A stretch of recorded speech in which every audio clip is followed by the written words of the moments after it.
Hi സുഹൃത്തുക്കളെ, നമസ്കാരം. എല്ലാവർക്കും പുതിയൊരു വീഡിയോയിലേക്ക് സ്വാഗതം. ഇന്ന് ഞാൻ നിങ്ങളുടെ മുന്നിലെത്തിയിട്ടുള്ളത് പാൻകേക്കിൻ്റെ റെസിപ്പിയുമായിട്ടാണ്. അപ്പോൾ വളരെ എളുപ്പത്തിൽ പാൻകേക്ക് എങ്ങനെ തയ്യാറാക്കിയെടുക്കാം നോക്കാം. വളരെ എളുപ്പമുള്ള ഒരു കേക്ക് തന്നെയാണ് പാൻകേക്ക്. അപ്പോൾ അത് എല്ലാവർക്കും അറിയുന്നതാണ്. അപ്പോൾ നമുക്ക് ഇത് ഫിൽഫിൽ കിച്ചണിലേക്ക് എങ്ങനെയാണ് തയ്യാറാക്കിയെടുത്തതെന്ന് നോക്കാം. അപ്പോൾ എല്ലാവരും ഇത് ട്രൈ ചെയ്യണം. അതേപോലെ തന്നെ ഇതിനു മുമ്പ് ഞാൻ അപ്ലോഡ് ചെയ്തിട്ടുള്ള ഫലാഫിലി കീമ ഈ വീഡിയോ ഒക്കെ കാണാത്തവർ കാണണം. അതിൻ്റെ അഭിപ്രായങ്ങളും നിർദ്ദേശങ്ങളൊക്കെ അറിയിക്കണം. അപ്പോൾ പുതിയ വീഡിയോ ആയിട്ട് നമുക്ക് വീണ്ടും കാണണം. അതേപോലെ തന്നെ നിങ്ങൾ ഇഷ്ടപ്പെട്ട ലൈക്ക് അടിക്കണം, ഇഷ്ടപ്പെട്ടിട്ടില്ലെങ്കിൽ ലൈക്ക് അടിക്കണം. അപ്പോൾ നമുക്ക് ഇന്നത്തെ വീഡിയോയിലേക്ക് വളരെ പെട്ടെന്ന് തന്നെ കിടക്കാം.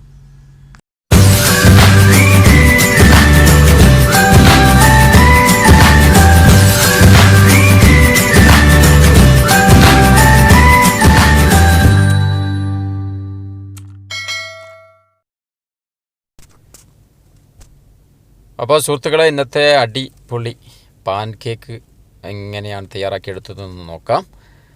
നല്ല കളറിലൊക്കെ നിങ്ങൾ കണ്ടു. റെസ്റ്റോറൻറ്റിലും അതേപോലെ തന്നെ വീടുകളിലും ഒക്കെ കുട്ടികൾക്കും മുതിർന്നവർക്കും ഒക്കെ ഒരേ രീതിയിൽ ഇഷ്ടപ്പെടുന്ന ഒരു പാൻ കേക്ക് റെസിപ്പിയാണെന്ന്. അപ്പോൾ അതിൻ്റെ ചേരുവകൾ നമുക്ക് നോക്കാം. ഞാനതിനൊരു പാത്രം എടുത്തിട്ടുണ്ട്. ആ പാത്രത്തിലേക്ക് 2 കോഴിമുട്ടയാണ് ആദ്യം പൊട്ടിച്ച് വയ്ക്കുന്നത്. അപ്പോൾ 2 കോഴിമുട്ട പൊട്ടിച്ചൊഴിച്ചു. ഇനി അതൊരു ബിസ്ക് ഉപയോഗിച്ചിട്ട് നമുക്കൊന്ന് ഇളക്കിയെടുക്കാം. ഒന്ന് ജസ്റ്റ് മിക്സ് ചെയ്താൽ മതി. സ്പൂണോ ബിസ്കോ എന്തെങ്കിലും ഉപയോഗിച്ചിട്ട് നമുക്ക് മിക്സ് ചെയ്യാം. ഓക്കെ, അപ്പോൾ അത് റെഡി ആയി കഴിഞ്ഞു. ഇനി ഞാനിതിലേക്ക് ഒരു ഗ്ലാസ് പാലാണ് ചേർത്ത് കൊടുക്കാൻ പോകുന്നത്. അപ്പോൾ പാലും ചേർത്തു. ഇനി ഇതിലേക്ക് വേണ്ടത് പഞ്ചസാര. അപ്പോൾ 2 ടേബിൾ സ്പൂൺ പഞ്ചസാരയാണ് ചേർത്തത്. അതേപോലെ തന്നെ 2 ടീസ്പൂണ് വനില പൗഡർ, അതേപോലെ 2 ടീസ്പൂൺ ബേക്കിംഗ് പൗഡർ കൂടി ചേർത്ത് കൊടുക്കണം. ഓക്കെ, ഇനി നേരത്തെ മിക്സ് ചെയ്തതുപോലെ നന്നായിട്ടൊന്ന് മിക്സ് ചെയ്യാം. ഓക്കെ, അപ്പോൾ അത് ജോയിൻ്റ് ആയി കഴിഞ്ഞിട്ടുണ്ട്. ഇനി ഇതിലേക്ക് ഒരു നുള്ളു സാൾട്ട് കൂടി ചേർത്ത് കൊടുക്കാം. കൂടുതൽ സാൾട്ട് ഇടരുത്, ഒരു നുള്ളു സാൾട്ട്. കുറച്ച് സിനമോണ് ചേർത്ത് കൊടുക്കുന്നത് നല്ലതാണ്. അപ്പോൾ അതിൻ്റെ ഒരു ഫ്ലേവർ ലഭിക്കും. ഇതിൽ ഞാൻ വനില പൗഡറാണ് ചേർത്തിട്ടുള്ളത്. അപ്പോൾ അതിൻ്റെ ഒരു ഫ്ലേവർ ഉണ്ടാവുക. അപ്പോൾ ഇനി ഇതിലേക്ക് മൈദ ആഡ് ചെയ്യാം. ഒരു 1/2 കപ്പ് മൈദയാണ് ഞാൻ ഇതിലേക്ക് ചേർത്തിട്ടുള്ളത്. അപ്പോൾ നമ്മുടെ ബാറ്റർ നന്നായി ഇളക്കി മിക്സാക്കി എടുക്കണം. കേക്കിനൊക്കെ തയ്യാറാക്കിയെടുക്കുന്ന നിങ്ങൾക്കറിയാവുന്നതാണ്. കേക്ക് തയ്യാറാക്കുന്ന അതേ ബാറ്ററിൽ തന്നെ ഇതും തയ്യാറാക്കിയെടുക്കുക. കേക്കിൻ്റെ അതേ രുചി തന്നെയാണ് ഇതിനുണ്ടാവുക. അപ്പോൾ എല്ലാവർക്കും ഇത് ഇഷ്ടപ്പെടും. നല്ല തേന് അതേപോലെ ജാമും ഒക്കെ ചേർത്തിട്ട് ഇത് കഴിക്കുമ്പോൾ നല്ലൊരു രുചിയായിരിക്കും. അപ്പോൾ നമ്മുടെ ബാറ്റർ റെഡിയായി വരുന്നുണ്ട്. ഓക്കെ, ഇത്രയേ ഉള്ളൂ. അപ്പോൾ നമ്മുടെ പാൻ കേക്കിൻ്റെ റെഡിയായി കഴിഞ്ഞു. ഇനി ഞാനിത് നമുക്ക് ഈ സമയത്ത് തന്നെ ഇത് തയ്യാറാക്കിയെടുക്കാൻ റെസ്റ്റ് ചെയ്യേണ്ട ആവശ്യമൊന്നുമില്ല. റെസ്റ്റ് ചെയ്തത് കൊണ്ട് കുഴപ്പമില്ല. അപ്പോൾ ഇനി ഞാനിത് തയ്യാറാക്കിയെടുക്കാൻ പോവുകയാണ്.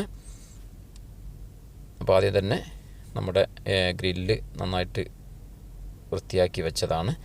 അപ്പോൾ ഇതിലേക്ക് കുറച്ച് ഓയിൽ ചേർത്തിട്ട് നന്നാക്കി തുടച്ചെടുക്കുന്നുണ്ട്. ജസ്റ്റ് ഒന്ന് നമ്മുടെ ഒരു ടിഷ്യൂ പേപ്പർ ഉപയോഗിച്ചിട്ടൊന്ന് തുടച്ചെടുത്താൽ മതി. ഗ്രില്ലായതുകൊണ്ടാണ്.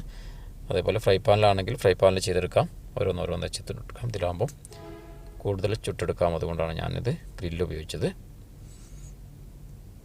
ഇതേപോലെ ഓരോ നമ്മുടെ അളവിനനുസരിച്ചിട്ട് വലിപ്പത്തിനനുസരിച്ച് ഇത് ചുട്ടെടുക്കാവുന്നതാണ്. ഇത്രയേ ഉള്ളൂ പാൻ കേക്കിൻ്റെ പണി. ദോശ മാവ് ഒഴിക്കുന്നത് പോലെ ഒഴിച്ചാൽ മതി, അല്ലാതെ അത് പരത്തരുത്. അതിൽ കുറച്ച് ഓയിലും കൂടി ചേർത്ത് കൊടുത്തിട്ടുണ്ട്. ഇനി ബട്ടർ ചേർത്തവർ അതിൻ്റെ ഒരു രുചി ലഭിക്കും. ബട്ടർ വേണ്ടവർക്ക് ബട്ടർ ചേർക്കാം. അപ്പോൾ നമ്മുടെ പാൻ കേക്കിൻ്റെ പണി ഇത്രയേ ഉള്ളൂ.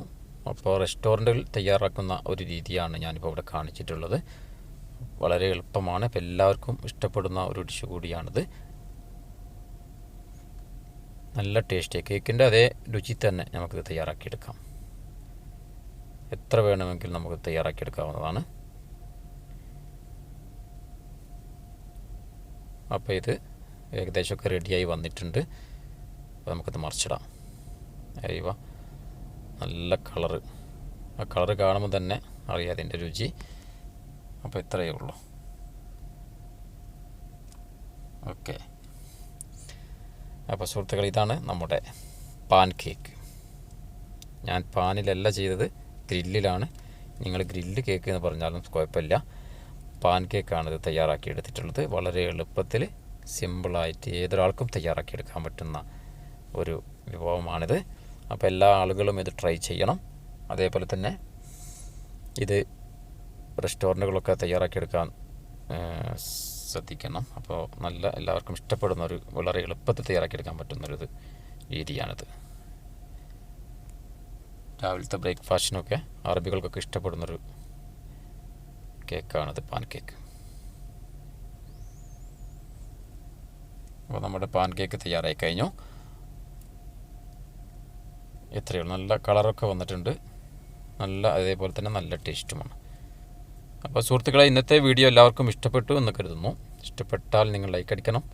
അതേപോലെ തന്നെ ഇതുവരെ എൻ്റെ യൂട്യൂബ് ചാനൽ സബ്സ്ക്രൈബ് ചെയ്യാത്ത എല്ലാ സുഹൃത്തുക്കളും മറക്കാതെ സബ്സ്ക്രൈബ് ചെയ്യണം. അതിൻ്റെ അടുത്തുള്ള ബെല്ലൈക്കൻ കൂടി എനാബിൾ ചെയ്താൽ ഞങ്ങളേക്കുന്ന പുതിയ വീഡിയോകൾ നിങ്ങൾക്ക് നോട്ടിഫിക്കേഷൻ ലഭിക്കുന്നതാണ്. ഇതൊക്കെ ഞാൻ ദിവസം പറയുന്നതാണ്. അപ്പോൾ എല്ലാവരും ഇത് ട്രൈ ചെയ്യാം. അപ്പോൾ പുതിയ ഒരു വീഡിയോ ആയിട്ട് നമുക്ക് വീണ്ടും കാണാം. അതുവരെ എല്ലാവർക്കും ഗുഡ് ബൈ. അസ്സലാമു അലൈക്കും.